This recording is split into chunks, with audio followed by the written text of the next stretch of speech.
नमस्कार दोस्तों, स्वागत है आपका सोशल नोट चैनल पर। दोस्तों 2-3 दिन से आप लोगों की वीडियो नहीं हो पा रही थी। जैसा कि आप सबको पता ही है कि मैं अपने ननिहाल जौनपुर में आया हुआ था और अभी भी यहीं पर हूँ। तो लेकिन यहाँ पर मैं वीडियो आप सभी के लिए रिकॉर्ड करके डाल दे रहा हूँ और आप लोग इसको प्रीमायर्ड रूप में आप देख सकते हैं। ठीक है, ये प्रीमायर आपको मिल जाएगी वीडियो। तो अभी तक जो पीजीटी सिविक्स का सन 2004 का पेपर था, उसको 2 पार्ट को आपने देख लिया है। आज ये आखिरी पार्ट होगा, ठीक है ना। लास्ट पार्ट 3rd आपके सामने अपलोड है और आप लोग इसको ज़रूर से ज़रूर सॉल्व करिए।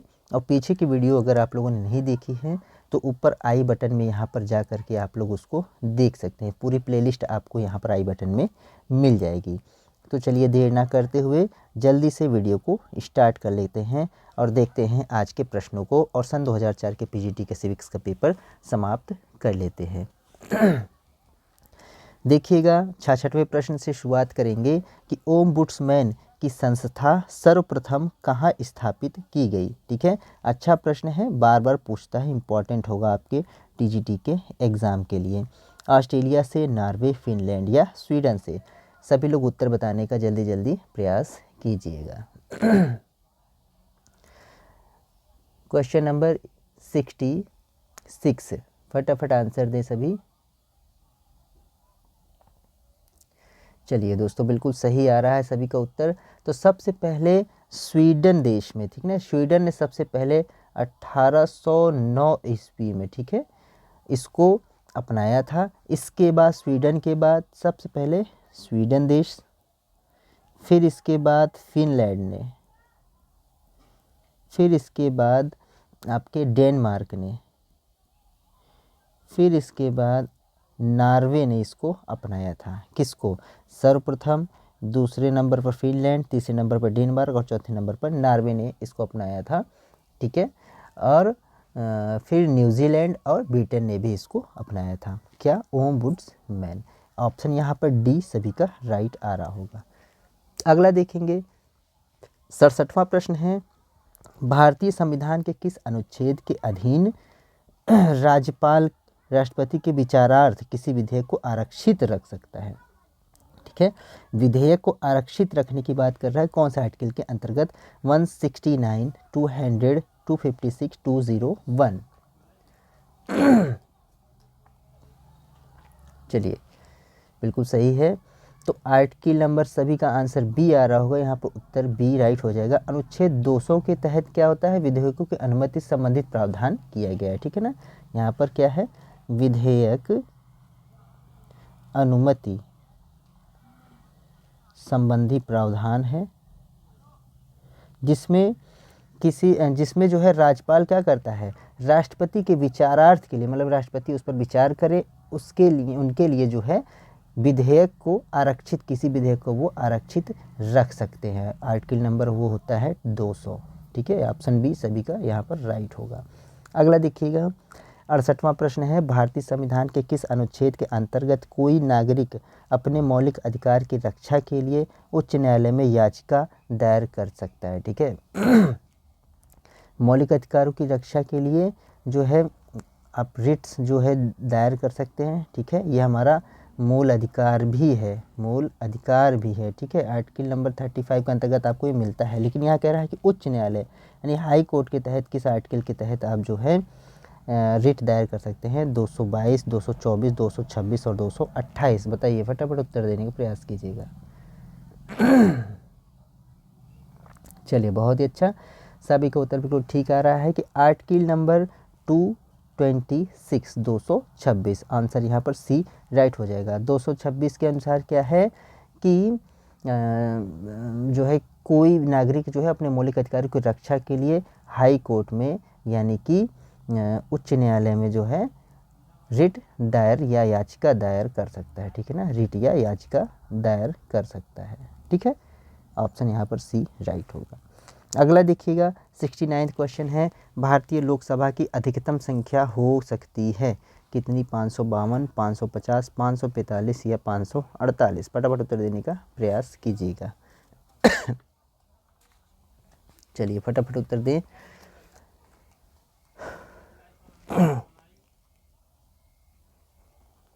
चलिए, तो यहाँ पर सही उत्तर आ रहा है सभी का, तो यहाँ पर 552, यानी कि आंसर ऑप्शन ए राइट हो जाएगा। ठीक है, 552, जिसमें से क्या होता है कि राज्य प्लस संघ राज्य क्षेत्र, राज्य और संघ राज्य क्षेत्र इसमें शामिल होते हैं।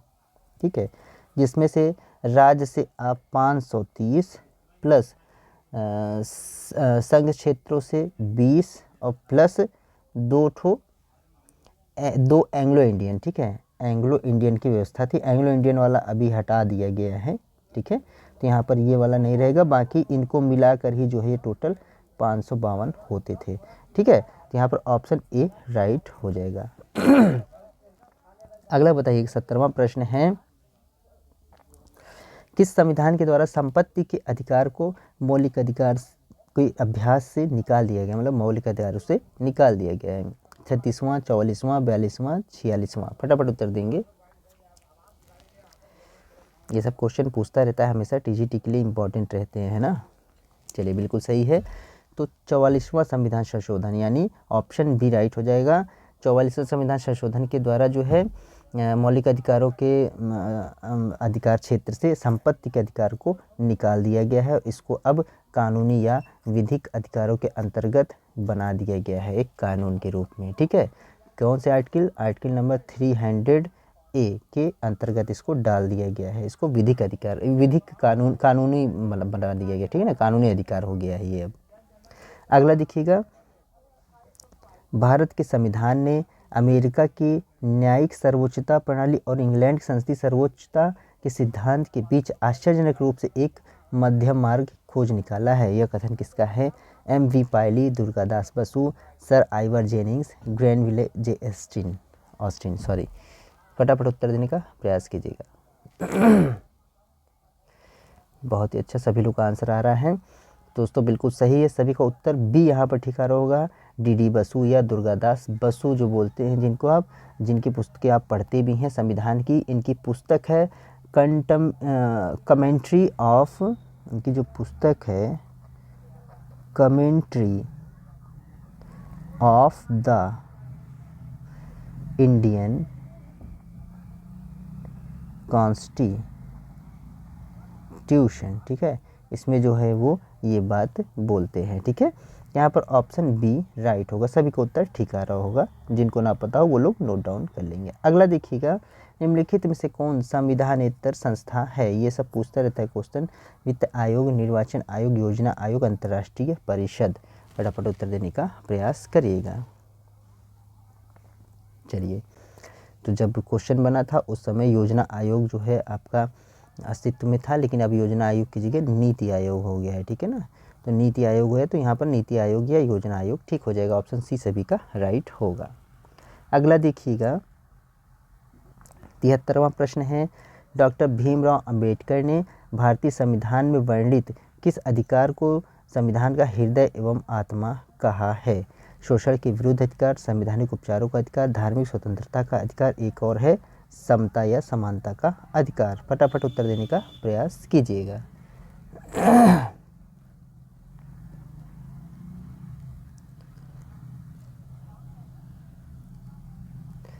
चलिए, बिल्कुल ठीक है, तो यहाँ पर ऑप्शन बी राइट हो जाएगा, संवैधानिक उपचारों का अधिकार, आर्टिकल नंबर 32 के तहत। ठीक है ना, आर्टिकल नंबर 32 के तहत इसको क्या कहा है? संविधान के हृदय एवं आत्मा, संवैधानिक उपचारों का जो अधिकार है यानी आर्टिकल नंबर 32 है, उसको जो है हृदय एवं आत्मा कहा है इन्होंने। अगला देखिएगा, 74वां प्रश्न है, भारत में संघ लोक सेवा आयोग द्वारा वार्षिक प्रतिवेदन किसके समक्ष प्रस्तुत किया जाता है? संघ लोक सेवा यानी कि यूपीएससी के द्वारा जो भी वार्षिक प्रतिवेदन होता है वो किसके समक्ष प्रस्तुत करते हैं? प्रधानमंत्री, मुख्य न्यायाधीश, राष्ट्रपति, महान्यायवादी?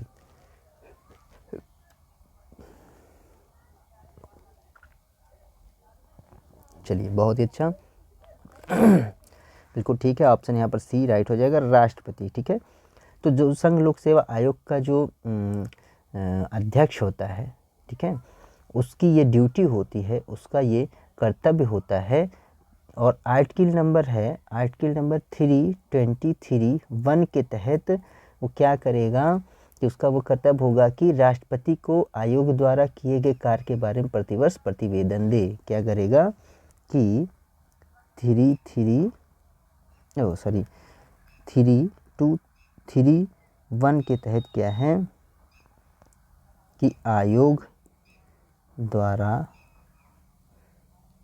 किए कार्य का वार्षिक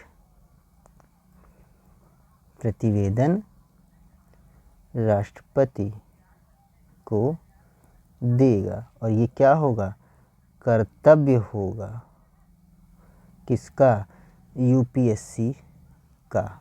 ठीक, ऑप्शन यहाँ पर सी राइट होगा। अच्छा प्रश्न है, इंपॉर्टेंट। 75वां क्वेश्चन देखिएगा, भारतीय संसद की किस समिति को संसद की तीसरी आंख कहते हैं?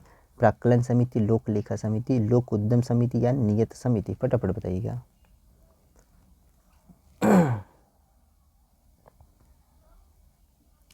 चलिए, बिल्कुल सही है। तो संसद की तीसरी आंख लोक लेखा समिति को कहा जाता है। यहाँ पर उत्तर बी सभी का राइट हो जाएगा।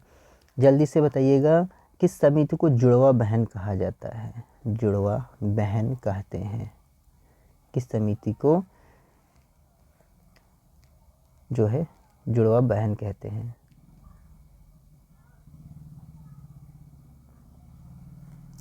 बिल्कुल सही है, लोक लेखा ही समिति जो है किसकी जुड़वा बहन है?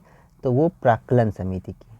ठीक है, प्राक्कलन समिति की जुड़वा बहन कहा जाता है लोक लेखा समिति को। ऑप्शन बी यहाँ पर राइट हो जाएगा। अगला देखेंगे, 76वां प्रश्न है, लोकपाल विधेयक संसद में प्रथम बार कब प्रस्तुत किया गया? लोकपाल का विधेयक। अच्छा है, यहाँ से क्वेश्चन जरूर पूछता है। सन 1962 में, 1968 में, 1971, 1985 में? फटाफट उत्तर दीजिएगा।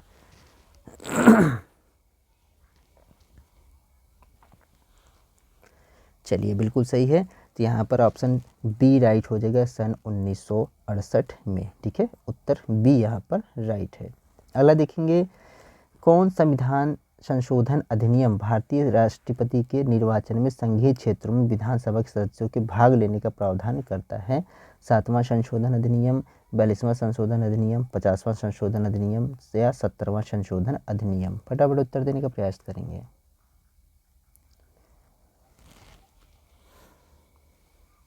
बिल्कुल सही है। चलिए, तो यहाँ पर उत्तर क्या हो जाएगा, ऑप्शन डी राइट हो जाएगा। तो 70वां संशोधन अधिनियम जो है उसके अंतर्गत क्या है कि भारतीय राष्ट्रपति के निर्वाचन में संघीय क्षेत्रों की विधानसभा के सदस्यों को भाग लेने का प्रावधान किया जाता है। ऑप्शन यहाँ पर डी राइट हो जाएगा। 78वां क्वेश्चन देखा जाएगा कि अस्थायी अधिनायकवाद के स्थायी और सुस्थापित अत्याचार व्यवस्था बन जाने का संभावना सदा बनी रहती है, यह कथन किसका है? केसी वियर, गार्नर, विलियम एंड्रूज या बार्कर? उत्तर देने का प्रयास कीजिए।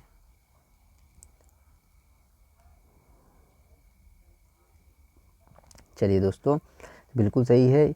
यह क्वेश्चन जो है बार्कर का है। ठीक है, ऑप्शन यहाँ पर डी राइट हो जाएगा। और अगर किसी कुछ आंसर आ रहा हो तो आप लोग कमेंट जरूर करिएगा। ठीक है, तो यहाँ पर उत्तर ठीक बार्कर हो जाए। बार्कर क्या कहते हैं कि अस्थायी अधिनायकवाद के स्थायी और सुस्थापित अत्याचारपूर्ण व्यवस्था बन जाने की संभावना सदा बनी रहती है। अगला देखेंगे, 79वां क्वेश्चन है, सरकारिया आयोग का संबंध। ठीक है, पेन चेंज कर लेते हैं थोड़ा सा। सरकारिया आयोग का संबंध किसके बीच संबंधों से है? प्रधानमंत्री, राष्ट्रपति, विधायिका, कार्यपालिका, कार्यपालिका, न्यायपालिका, केंद्र और राज्य संबंध? सरकारिया आयोग पूछ रहा है।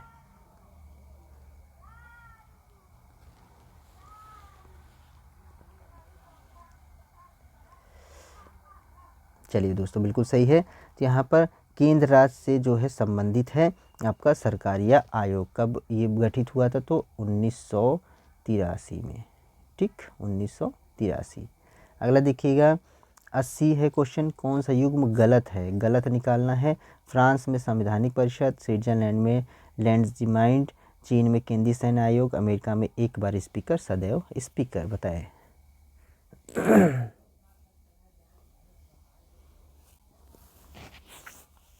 चलिए, तो दोस्तों यहाँ पर एक बार स्पीकर सदैव स्पीकर जो है ये अमेरिका में नहीं बल्कि ये इंग्लैंड में जो है होता है, इंग्लैंड की व्यवस्था है। ठीक है, ऑप्शन यहाँ पर डी राइट हो जाएगा, अमेरिका नहीं होगा। ठीक है, उत्तर यहाँ पर क्या सही होगा? डी।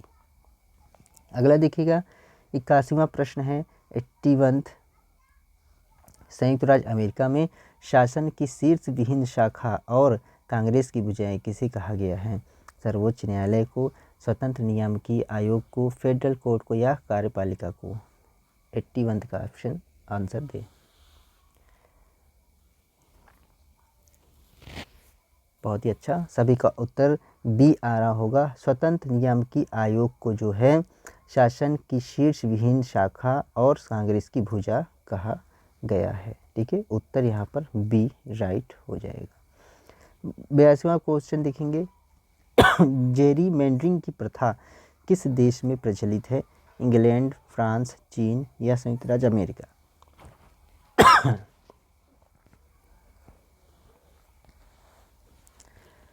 चलिए फटाफट उत्तर दीजिएगा। चलिए दोस्तों, तो जेरी मेंडरिंग की प्रथा जो है आपका संयुक्त राज्य अमेरिका यानी कि यूएसए से संबंधित है। ऑप्शन यहाँ पर डी राइट हो जाएगा। अगला देखिएगा 83वां क्वेश्चन है अमेरिका में दबाव समूहों के द्वारा निम्नलिखित में से कौन सा विधि प्रयोग में लाई जाती है? बहिष्कार, लॉबी प्रचार, विधीय अभियोग या शांतिपूर्ण प्रदर्शन? अमेरिकी दबाव समूहों में, ठीक है 83rd। चलिए दोस्तों, बिल्कुल सही है। तो यहाँ पर लॉबी प्रचार जो है प्रयोग में, लॉबी प्रचार विधि को प्रयोग में लाया जाता है। उत्तर यहाँ पर बी राइट हो जाएगा। अगला देखिएगा 84th क्वेश्चन है निम्नलिखित में से किस वाद में अमेरिकी मुख्य न्यायाधीश मार्शल ने न्यायिक पुनरावलोकन की अवधारणा को परिभाषित किया था? गिब्बन बनाम ऑग्यू, स्कॉट बनाम स्टैनफोर्ड, मार्बरी बनाम मेडिसन या मैक्सलोच बनाम मेरीलैंड? फटाफट बताएं आंसर। मार्शल ने न्यायिक पुनरावलोकन को, जल्दी बताइए। 84th, ये वो क्वेश्चन कर चुके हैं कई बार, ठीक है। तो बिल्कुल सही है, ऑप्शन सी यहाँ पर सभी का उत्तर आ रहा होगा। मार्बरी बनाम मेडिसन, ऑप्शन यहाँ पर सी राइट हो जाएगा। अगला देखा जाएगा 85वां क्वेश्चन है जीवन, स्वतंत्रता और सुखानुसरण तथ्य है अमेरिकी स्वतंत्रता घोषणा पत्र का, भारत के संविधान की प्रस्तावना का, पूर्व सोवियत संघ के संविधान का, अमेरिका के संविधान का अधिकार पत्र का? 85th।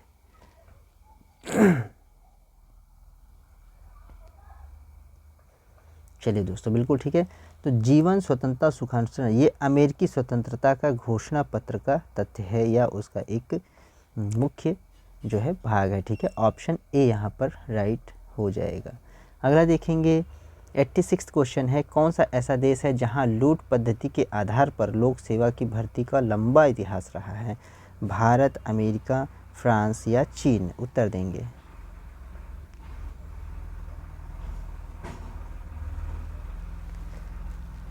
चलिए दोस्तों, बिल्कुल ठीक है। तो यहाँ पर ऑप्शन बी राइट हो जाएगा यानी कि अमेरिका।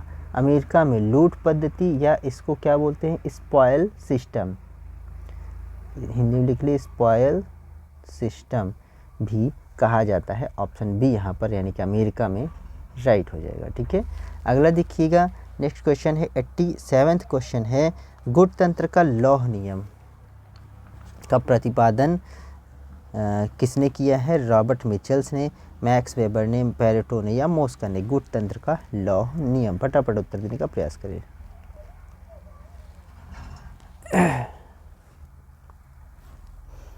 चलिए दोस्तों, बिल्कुल ठीक है। तो यहाँ पर रॉबर्ट मिचेल्स जो कि संगठनात्मक दृष्टिकोण प्रस्तुत करते हैं, संगठन का दृष्टिकोण प्रस्तुत करते हैं, उसमें जो है ये गुणतंत्र के लौह नियम का प्रतिपादन करते हैं। ऑप्शन ए यहाँ पर राइट हो जाएगा, ठीक है।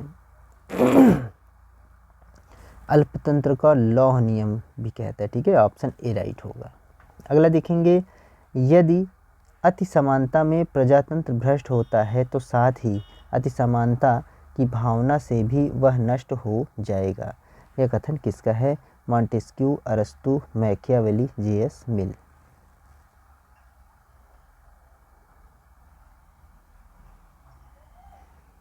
चलिए दोस्तों, बिल्कुल ठीक है। तो यहाँ पर ऑप्शन बी राइट हो जाएगा यानी कि अरस्तू, ठीक है। अरस्तू जो है क्या कहते हैं यदि अति समानता से प्रजातंत्र भ्रष्ट हो जाती है तो साथ ही अति समानता की भावना से भी वह नष्ट हो जाएगा, ठीक है। ये पूछता रहता है अलग अलग शब्दों का प्रयोग करके, इम्पॉर्टेंट है ये। अगला देखेंगे 89वां क्वेश्चन है, निम्नलिखित में से किसने भारत में दल विहीन लोकतंत्र का समर्थन किया? भारत में दल विहीन लोकतंत्र का समर्थन किया। एम.एन. रॉय, जयप्रकाश नारायण, आचार्य नरेंद्र देव या राम मनोहर लोहिया?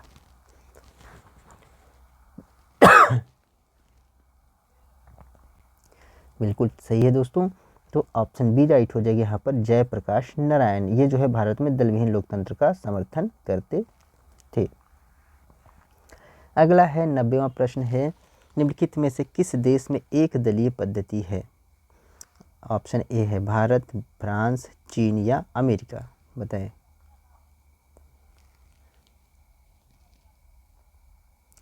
चलिए बिल्कुल सही है दोस्तों, तो यहाँ पर आपका चीन या चाइना जो है बिल्कुल ठीक हो जाएगा। यहाँ पर एक दलीय व्यवस्था है जिसको साम्यवादी दल की व्यवस्था भी कहते हैं आप, ठीक है। तो यहाँ पर ऑप्शन ए ठीक हो जाएगा। 91वां क्वेश्चन है, यदि राजा संपत्तिवान अथवा समृद्धशाली है तो वह अपनी प्रकृतियों को समृद्ध प्रदान करता है। प्रकृतियों को वह गौरव प्राप्त है जो राजा को है, अतः राजा सुस्थिर एवं अच्छे शक्ति का स्रोत है। यह कौन बोलता है? मनु, कौटिल्य, कामंदक या शुक्र? बताएं।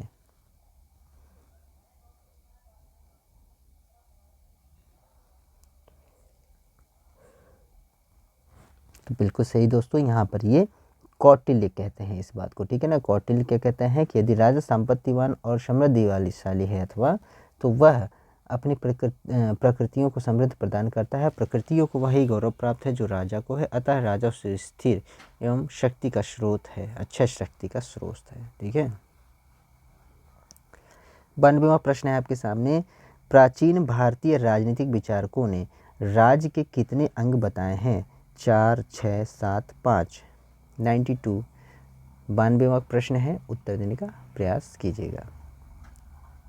चलिए बहुत ही अच्छा, सभी का उत्तर आ रहा है कि 7, ठीक है। तो ऑप्शन सी यहाँ पर राइट हो जाएगा। तो राजनीतिक विचारक जितने भी, जैसे मनु है, कौटिल्य है, ये लोग क्या है, राज्य के 7 अंग बताते हैं, जिसको सप्तांग सिद्धांत कहते हैं ना, सप्तांग।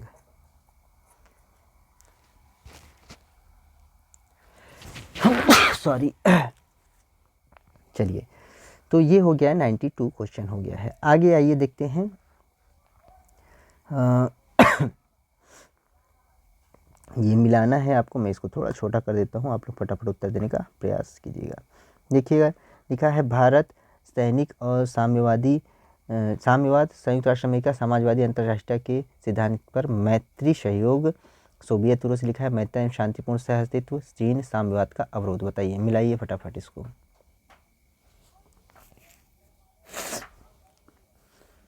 चलिए, साथ में मिलाते भी रहते हैं, आप लोग भी मिलाइएगा। तो यहाँ पर जो है मित्रता एवं शांति सह अस्तित्व जो है ये भारत हो जाएगा, यानी कि अ का 3 हो जाएगा, ठीक है। इसके बाद क्या है, और साम्यवाद का अवरोध, ये कहाँ हो जाएगा, ये आपका संयुक्त राज्य अमेरिका में हो जाएगा, ठीक। साम्यवाद का अवरोध, तो यहाँ पर 4 हो जाएगा ये, ठीक है ना। और सोवियत रूस या सोवियत संघ में ये समाजवादी अंतर्राष्ट्रीयवाद के सिद्धांत पर मैत्री सहयोग, यानी कि ये 2 हो जाएगा, और इसके साथ ही चीन क्या हो जाएगा, 1 हो जाएगा, ठीक है। सैनिक शक्ति और साम्यवाद, तो मिला लीजिए, देखिएगा 3, 4, 2, 1, 3, 4, 2, 1, ऑप्शन सी यहाँ पर राइट होगा, सभी का सी उत्तर ठीक आ रहा होगा। मिला लीजिएगा एक बार इसको, और आगे देखते हैं। अगला क्वेश्चन है दोस्तों, तो मूने के अनुसार स्टाफ कार्य के 3 पक्ष कौन कौन से हैं? सूचनात्मक, परामर्शकारी, पर्यवेक्षणात्मक, उपयुक्त सभी?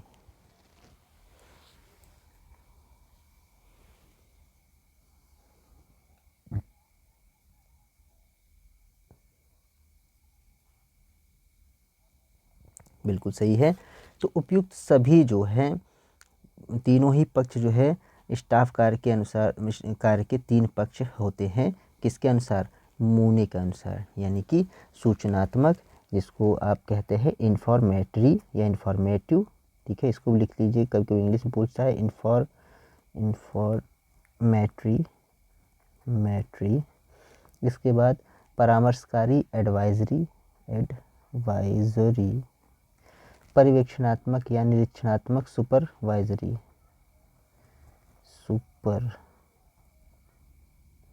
ठीक, ऑप्शन यहाँ पर डी राइट होगा। अगला देखिएगा 95वां क्वेश्चन है, स्वतंत्रता समानता विश्व बंधुत्व नारा है अमेरिकी की स्वतंत्रता घोषणा का, आयरलैंड के संवैधानिक उद्देशिका का, संयुक्त राष्ट्र संघ के मानव अधिकारों घोषणा पत्र का, या 1989 के फ्रांसीसी क्रांति की घोषणा पत्र का। 95 का आंसर दीजिएगा।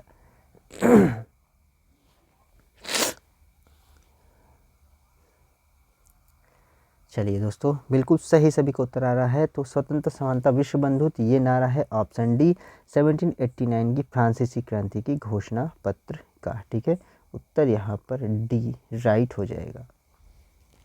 अगला देखिएगा 96 क्वेश्चन है उपनिवेशवाद का संबंध में क्या सही है। उपनिवेशवाद के संबंध पूछ रहे हैं।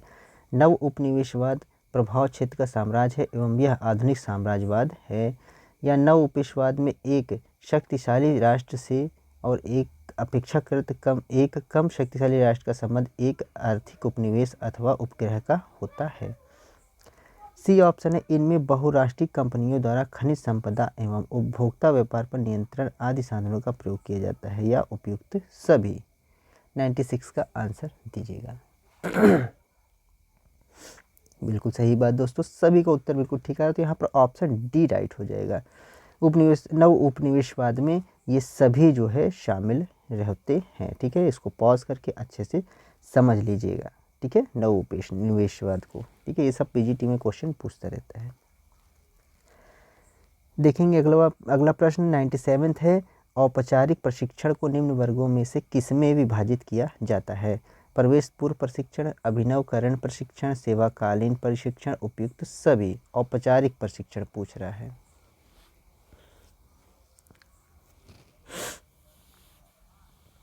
चलिए बिल्कुल ठीक है दोस्तों, तो औपचारिक प्रशिक्षण को जो है इन तीनों वर्गों में विभाजित किया जा सकता है, यानी कि उपयुक्त सभी, ये तीनों वर्ग जो है शामिल होते हैं उसमें। ऑप्शन डी यहाँ पर राइट हो जाएगा।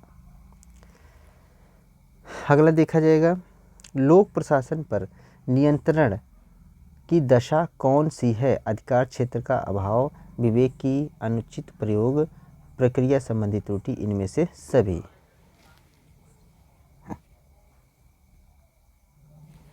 नाइन्टी 98 का आंसर दें। तो दोस्तों लोक प्रशासन पर न्यायालय का नियंत्रण का संबंध में ये सभी हो जाएंगे, इनमें से सभी के अधिकार क्षेत्र का अभाव होने पर, विवेक का अनुचित प्रयोग पर, प्रक्रिया के संबंधित त्रुटि पर जो है इन दशा में ये लागू किया जा सकेगा। न्यायालय का नियंत्रण किस पर, लोक प्रशासन पर, ठीक है, ऑप्शन यहाँ पर डी राइट हो जाएगा। 99वां प्रश्न है, ब्रिटिश युग में कौन सा प्रशासनिक सुधार आयोग नहीं बना। एचिसन आयोग, ली आयोग, माउंटबेटन आयोग और इस्लिंगटन आयोग, बताइए। 99वां क्वेश्चन है।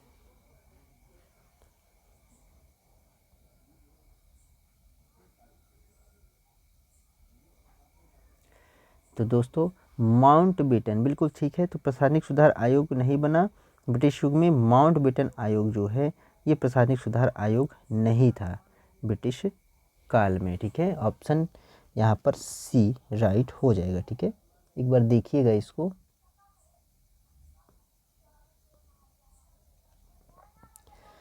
ये जो है प्रशासनिक सुधार आयोग नहीं था ब्रिटिश युग में, एक बार इसको देख लीजिएगा थोड़ा सा, और देखकर सही उत्तर जो है आप लोग यहाँ पर लगाइएगा।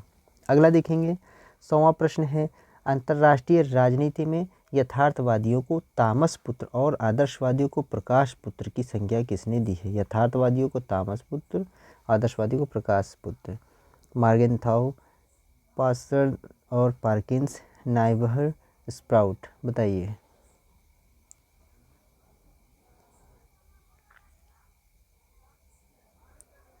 बिल्कुल सही है दोस्तों, तो यहाँ पर नाइबहर, ऑप्शन यहाँ पर सी राइट हो जाएगा। नाइबहर जो है यथार्थवादियों को तामस पुत्र और आदर्शवादियों को प्रकाश पुत्र की संज्ञा देते हैं। ऑप्शन यहाँ पर सी राइट होगा। अगला देखिएगा, संयुक्त राष्ट्र संघ कौन सा विशिष्ट अभिकरण नहीं है? विश्व स्वास्थ्य संगठन यानी कि WHO, अंतर्राष्ट्रीय मुद्रा कोष यानी कि IMF, अंतर्राष्ट्रीय न्यायालय ICJ, ठीक है, अंतर्राष्ट्रीय औद्योगिक विकास संगठन यानी कि UNIDO। बताइए फटाफट कौन सा संयुक्त राष्ट्र संघ का अभिकरण नहीं है इसमें से?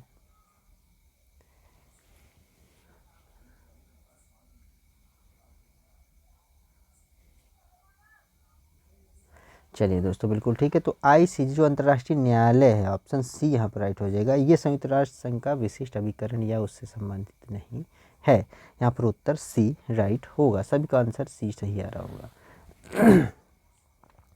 102वां प्रश्न है, निम्नलिखित में से शक्ति संतुलन की विशेषता कौन सी नहीं है पूछ रहा है। ठीक है, पूछ रहा है नहीं है। इतिहासकार शक्ति संतुलन को वस्तुनिष्ठ दृष्टि से देखता है, जबकि राजनीतिक उसे व्यक्तिनिष्ठ दृष्टि से देखता है। शक्ति संतुलन की नीति गतिशील होती है। शक्ति संतुलन की स्थापना स्वतः हो जाती है। विश्व के राष्ट्रों के बीच शक्ति संतुलन सदैव बना रह सकता है। बताइए 102वां प्रश्न है, फटाफट उत्तर देने का प्रयास कीजिएगा सभी लोग। ठीक है, इसको पढ़ लीजिएगा, थोड़ा सा नीचे कर देता हूँ मैं। तो दोस्तों शक्ति संतुलन की इसमें से विशेषता कौन सी नहीं है पूछ रहा है।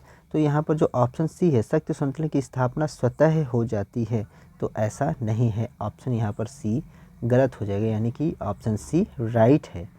ठीक है ना, पूछ रहा है कौन सी नहीं है शक्ति संतुलन की विशेषता, तो शक्ति संतुलन स्वतः स्थापित नहीं हो जाती है। अगला देखिएगा, नेहरू विश्व के सामने अपने देश की आवाज़ थे। वे शेष दुनिया के साथ अपने देश की नीति के दार्शनिक निर्माता और मंत्री थे। अन्य किसी देश में किसी व्यक्ति की विदेश नीति निर्माण में इतनी प्रभावी भूमिका अदा नहीं करता जितनी नेहरू भारत में करते हैं। यह कथन कौन बोलता है? Michael Brecher, Winston Churchill, M.O. Mathai, Rajni Kothari. फटाफट आंसर देगा क्वेश्चन नंबर 103 का।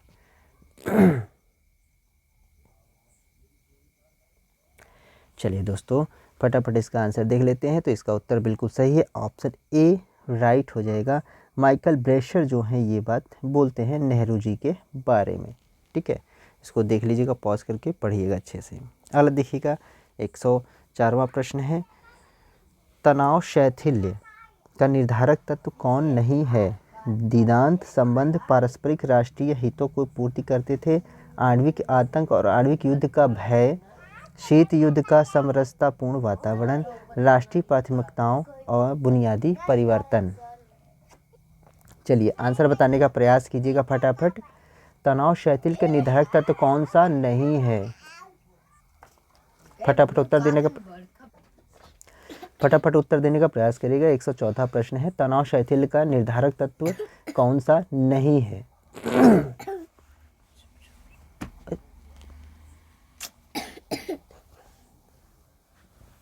चलिए आंसर देने का प्रयास करिए फटाफट सभी लोग। 104वां क्वेश्चन है। चलिए बिल्कुल ठीक है, इसमें जो राष्ट्रीय प्राथमिकताओं की बुनियादी परिवर्तन है, ये जो है आपका तनाव शैथिल्य का तत्व नहीं है। ठीक है, ऑप्शन यहाँ पर डी नहीं होगा, यानी कि ऑप्शन डी राइट है। ठीक है, अगला देखेंगे 105वां प्रश्न है, अच्छे से देखिएगा और इसका आंसर देने का प्रयास कीजिएगा। नवीन लोक प्रशासन के उदय एवं विकास में कौन सी घटना सहायक है?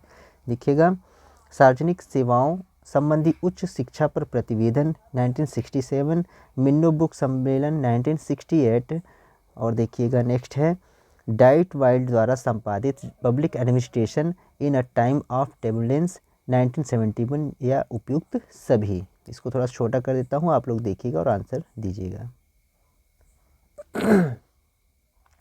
105 क्वेश्चन का आंसर देंगे फटाफट। तो दोस्तों नवीन लोक प्रशासन या नव लोक प्रशासन जो न्यू पब एडमिनिस्ट्रेशन है, उसका उदय एवं विकास से संबंधित ये तीनों ही घटनाएं इसमें शामिल होती हैं, यानी कि यहाँ पर ऑप्शन डी राइट हो जाएगा। ऑप्शन डी राइट है, बिल्कुल ठीक है। ठीक है, अगला देखिएगा 106 क्वेश्चन है, अंतर्राष्ट्रीय राजनीति के वैज्ञानिक अध्ययन में उन्नति तब तक संभव नहीं है जब तक मॉर्गेनथाउ का यथार्थवादी सिद्धांत प्रभावशाली है। यह कथन किसका है? ऑप्शन में है के.डब्ल्यू. थॉम्पसन, बेनो वासरमैन, रॉबर्ट टक्कर या क्विंसी राइट। फटाफट उत्तर देने का प्रयास करिएगा। 106 question is very important for your PGT questions. ठीक है, फटाफट आंसर देंगे सभी। अंतर्राष्ट्रीय राजनीति वैज्ञानिक अध्ययन में उन्नति तब तक संभव नहीं है जब तक कि मॉर्गेनथाउ यथार्थवाद सिद्धांत से प्रभावशाली है। ये भी पूछता है कि मॉर्गेनथाउ किस सिद्धांत संबंधित हैं, तो वो यथार्थवादी सिद्धांत से संबंधित होते हैं। फटाफट आंसर देने का प्रयास कीजिएगा। 106 question is very important for the PGT exams for your next upcoming exams. चलिए बिल्कुल ठीक है, सभी का आंसर यहाँ पर ऑप्शन बी होना चाहिए। बेनो वासरमैन जो है ये बात बोलते हैं, ठीक है, उन्हीं का ये कथन है। ऑप्शन बी सभी का उत्तर होना चाहिएगा। अगला देखिएगा 107 क्वेश्चन, मार्टन काप्लान, ठीक है, अंतर्राष्ट्रीय राज्य व्यवस्था के निम्न में से किस प्रतिमान की कल्पना नहीं की? ठीक है, शक्ति संतुलन की व्यवस्था, उत्तर परमाणु युद्ध मॉडल, शिथिल ध्रुवीय व्यवस्था, दृढ़ ध्रुवीय व्यवस्था। फटाफट उत्तर देने का प्रयास कीजिएगा। मार्टिन काप्लान पूछ रहा है और अंतर्राष्ट्रीय राज्य व्यवस्था यानी कि आईआर से संबंधित जो उनके मॉडल्स थे उसमें उन्होंने किस चीज़ की कल्पना नहीं की है। यहाँ पर आपके पास 4 ऑप्शन है, फटाफट उत्तर देने का प्रयास करिएगा। ये भी अच्छा क्वेश्चन है, इंपॉर्टेंट पे लगा करके आप लोग इसको चलेंगे।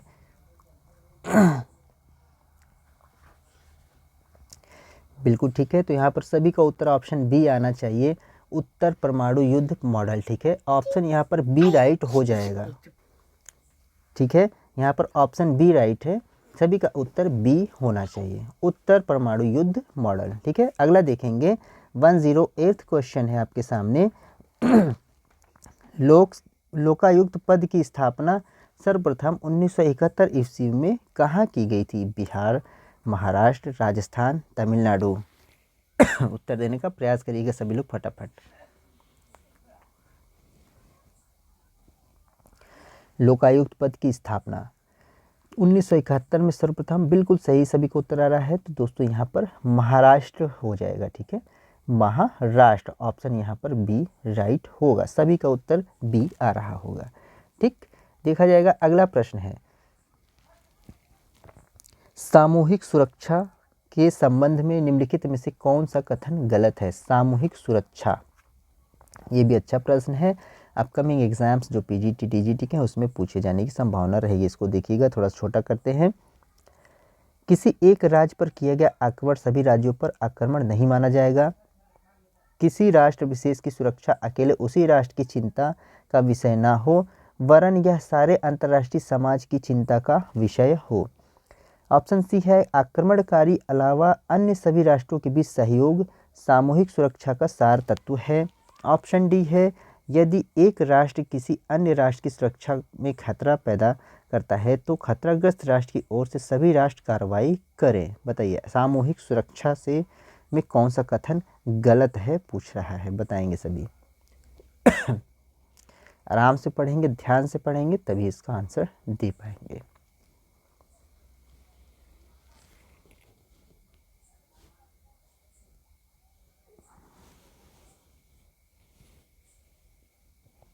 तो दोस्तों यहाँ पर बिल्कुल ठीक है कि किसी एक राष्ट्र पर किया गया आक्रमण सभी राष्ट्रों पर आक्रमण नहीं माना जाएगा, इस तरीके से हमेशा युद्ध ही होता रहेगा। तो यहाँ पर ऑप्शन ए राइट हो जाएगा। ठीक है, ये कथन गलत है, किसके लिए? सामूहिक सुरक्षा के लिए। ठीक है, इसको ध्यान से देखिएगा और पढ़िएगा, उत्तर ए यहाँ पर राइट।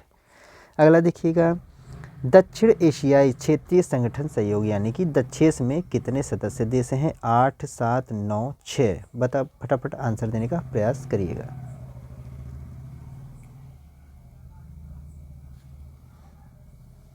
चलिए, बिल्कुल सही है दोस्तों। तो यहाँ पर दक्षेस में अब वर्तमान में जो है कुल 8 देश हैं, ऑप्शन यहाँ पर ए राइट होना चाहिए।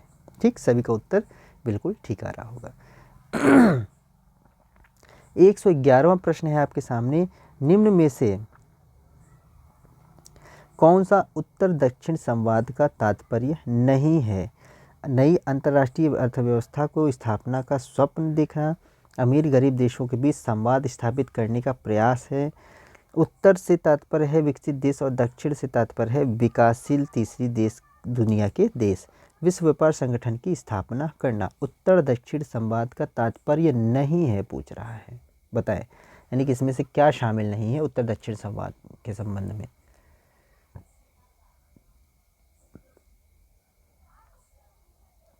बिल्कुल सही आंसर आ रहा है दोस्तों। यहाँ पर ऑप्शन डी राइट हो जाएगा। तो यहाँ पर जो विश्व व्यापार संगठन है, वर्ल्ड ट्रेड ऑर्गेनाइजेशन यानी कि WTO है, ये जो है आपके गेट के जगह है विश्व व्यापार संगठन के लिए स्थापना हुई है, ठीक है ना। ऑप्शन यहाँ पर डी राइट होगा। अगला देखिएगा 112वां प्रश्न है संथानप समिति, ठीक है। संथानम समिति की रिपोर्ट के आधार पर केंद्रीय सतर्कता आयोग की स्थापना कब की गई।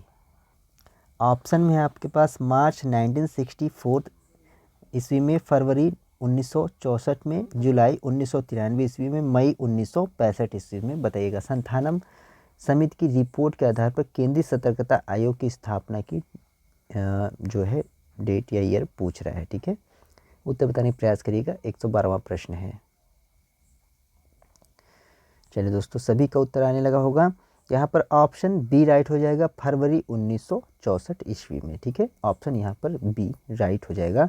इसमें क्या है, संथानम समिति की रिपोर्ट के आधार पर केंद्रीय सतर्कता आयोग की स्थापना की गई थी। कब? फरवरी 1964 को। उत्तर बी राइट है।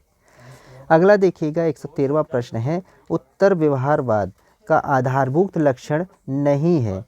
प्रविधि से पूर्वसार, सामाजिक परिवर्तन पर बल, कर्मनिष्ठ विज्ञान या सामाजिक रूढ़वादिता की विचारधारा। फटाफट उत्तर देने का प्रयास करिएगा। और क्वेश्चन नंबर 113 है। उत्तर व्यवहारवाद की आधारभूत लक्षण नहीं है। उत्तर यानी उत्तर व्यवहारवाद का जो है मुख्य लक्षण नहीं है। बिल्कुल सही आ रहा है दोस्तों। सभी का उत्तर यहाँ पर ऑप्शन डी आना चाहिए कि सामाजिक रूढ़वादिता की विचारधारा। रूढ़वादिता की विचारधारा पर ये बिल्कुल भी जो है इसका एक लक्षण नहीं होता है, ठीक है। यहाँ पर ऑप्शन नंबर जो है डी राइट हो जाएगा। अगला देखेंगे 114 प्रश्न है हर्बर्ट मॉरिसन के अनुसार नौकरशाही तानाशाही की कीमत है, संसदीय जनतंत्र का मूल है, राजतंत्र की कीमत है, संघवाद की कीमत है। उत्तर देने का प्रयास करिएगा। हर्बर्ट मॉरिसन के अनुसार नौकरशाही, बताइएगा, तानाशाही की कीमत है, संसदीय जनतंत्र का मूल्य है, राजतंत्र की कीमत है, संघवाद की कीमत है। 114th question.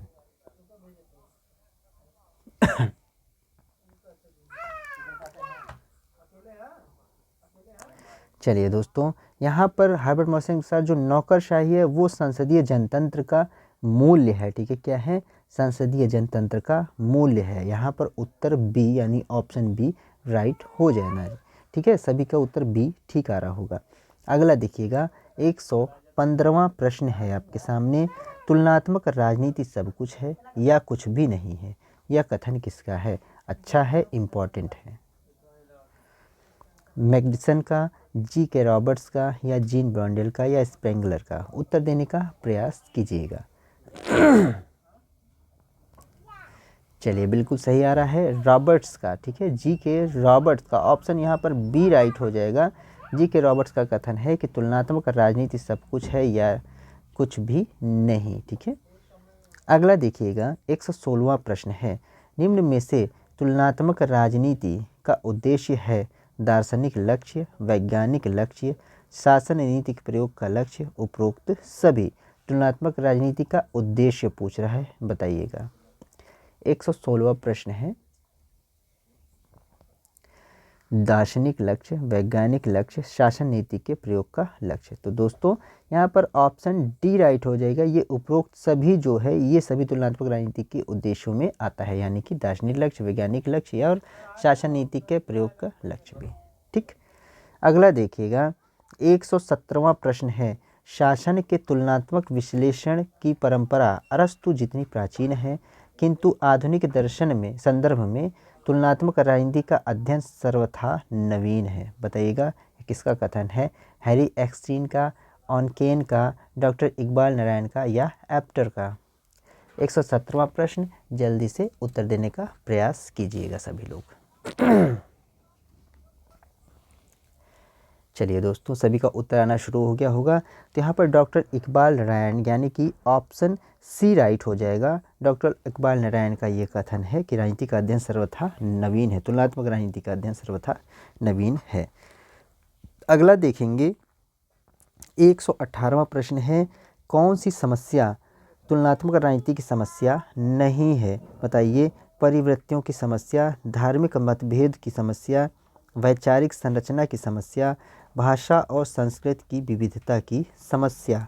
118वां प्रश्न है, उत्तर देने का प्रयास कीजिएगा।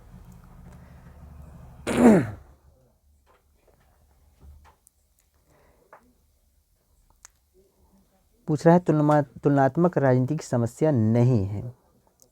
बिल्कुल सही है दोस्तों। यहाँ तब धार्मिक जो मतभेद की समस्या है, ये तुलनात्मक राजनीतिक समस्या के अंतर्गत नहीं आता है, यानी कि ऑप्शन यहाँ पर बी राइट हो जाएगा। ठीक है, और आंसर यहाँ पर बी राइट हो जाएगा। अगला देखिएगा 119वां प्रश्न है, शक्ति बंदूक की नली से निकलती है, यह कथन किसका है? तिलक, लेनिन, भगत सिंह या माओ से तुंग? उत्तर देने का प्रयास कीजिएगा। शक्ति बंदूक की नली से निकलती है, बहुत इंपॉर्टेंट है, कई बार पूछता भी है ये टीजीटी के एग्जाम में सीधे सीधे ये क्वेश्चन। ठीक है, चलिए दोस्तों, सभी का उत्तर आ रहा होगा कि शक्ति बंदूक की नली से निकलती है, ये फेमस है माओ से तुंग। ठीक है, ऑप्शन यहाँ पर डी सभी का राइट होगा। अगला देखिएगा 120वां क्वेश्चन है, किस विचारक ने अपनी पुस्तक इंटरनेशनल इक्विलिब्रियम में संतुलन सिद्धांत की सुसंगत व्याख्या की है? जॉर्ज लिस्का, मार्टल कैप्लॉन या मार्गेंथाउ रेमंड एरन? आंसर देने का प्रयास करिएगा। International equilibrium. चलिए, बिल्कुल सही आंसर आ रहा है। तो यहाँ पर क्या हो जाएगा? उत्तर यहाँ पर ए राइट होना चाहिए, जॉर्ज लिस्का। ठीक है, आंसर यहाँ पर ए राइट हो जाएगा। अगला देखिएगा 121वां प्रश्न है, शीत युद्ध अंत का प्रमुख परिणाम क्या था? समाजवाद की सुदृढ़ होना, साम्यवादी देशों की शक्ति में वृद्धि, बाजार अर्थव्यवस्था की लोकप्रियता, चीन में साम्यवाद का अवसान? बताइए। 121वां प्रश्न है, शीत युद्ध के अंत का प्रमुख परिणाम क्या था?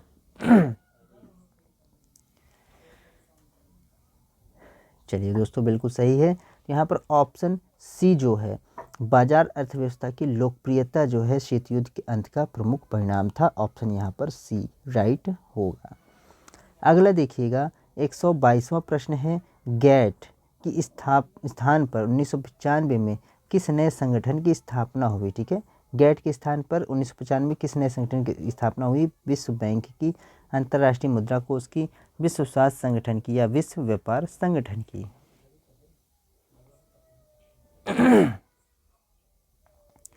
चलिए, सही है, बिल्कुल सही दोस्तों। तो गैट के स्थान पर आपका WTO यानी कि वर्ल्ड ट्रेड ऑर्गेनाइजेशन यानी कि विश्व व्यापार संगठन, ऑप्शन यहाँ पर डी राइट हो जाएगा, जिसकी स्थापना गैट की स्थापना 1995 हुई और भारत इसका जो है प्रारंभिक सदस्यों में आता है। ठीक है, देखेंगे अगला प्रश्न 123वां है, निम्नलिखित में से किसका संबंध गुटनिरपेक्ष आंदोलन से नहीं है? Jawaharlal Nehru, Colonel Nasser, Winston Churchill या मार्शल टीटो? ये भी फेमस क्वेश्चन है, इम्पोर्टेंट भी रहेगा सभी परीक्षाओं के लिए जो भी आप देंगे सिविक्स से। तो दोस्तों बिल्कुल सही है। तो यहाँ पर विंस्टन चर्चिल जो है आपके गुटनिरपेक्ष आंदोलन से नहीं संबंधित, बाकी जवाहरलाल नेहरू, कर्नल नासिर और मार्शल टीटो, ये तीनों के आधार पर ही इन्होंने गुटनिरपेक्ष आंदोलन की शुरुआत की या इसका संगठित किया था। अगला देखिएगा 124वां प्रश्न है, निम्नलिखित में से किसने नौकरशाही को विवेकपूर्ण, ये है विवेकपूर्ण, यहाँ लिख देता हूँ मैं, विवेकपूर्ण विधि की सत्ता के रूप में चित्रित किया? Pareto, FM marks, max weber या बेंथम? 124वां प्रश्न, आंसर देने का प्रयास कीजिएगा।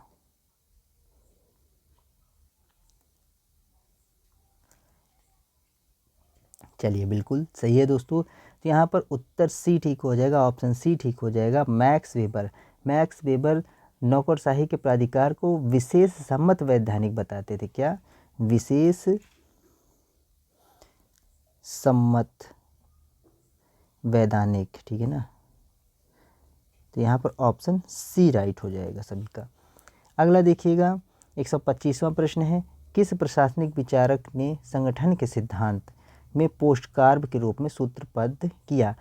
एल उर्विक, हेनरी फेयोल, लूथर गुलिक, एफ.डब्ल्यू. टेलर। पोस्टकार्ब जो है संगठन सिद्धांतों में आता है, इसका सूत्रपात किसने किया या सूत्रबद्ध किसने किया, इसका प्रयोग किसने किया? चलिए दोस्तों, बिल्कुल सही उत्तर आ रहा है आप सभी का। तो यहाँ पर लूथर गुलिक हो जाएंगे, ठीक है। ऑप्शन सी राइट हो जाएगा, लूथर गुलिक। इसमें से आपका पोस्टकार्ब है, पोस्टकार्ब को अगर लिख लें, इसको समझने की कोशिश करें, पोस्ट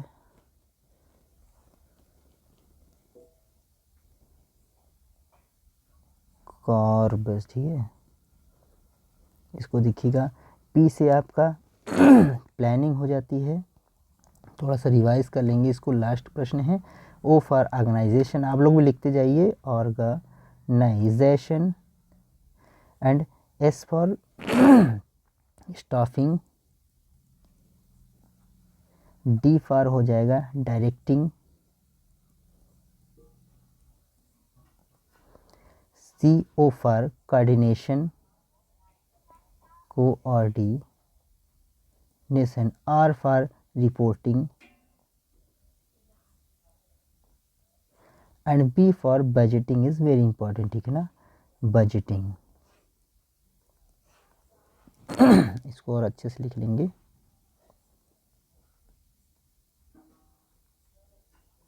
ठीक, तो ये पोस्टकार्ब का मतलब होता है। तो ये थे दोस्तों आज के कुछ प्रश्न। ये 2004 का 2 वीडियो आप लोगों ने ऊपर देखा था, ठीक है। इसके बाद ये लास्ट पार्ट जो आखिरी था 2004 के पीजीटी के सिविक्स का पेपर है ये। इसको सॉल्व किया गया है। अब अगले वीडियो में आपको जो सिविक्स 2005 पीजीटी का पेपर है, ठीक है ना, 2005 पीजीटी का पेपर है, उसको सॉल्व कराया जाएगा। तो आप लोग वीडियो में बने रहिए, सब्सक्राइब करिए चैनल, और लाइक कमेंट करिए और शेयर करिए। चलिए मिलते हैं फिर अगले वीडियो में। सभी को जुड़ने के लिए बहुत बहुत धन्यवाद। जय हिंद।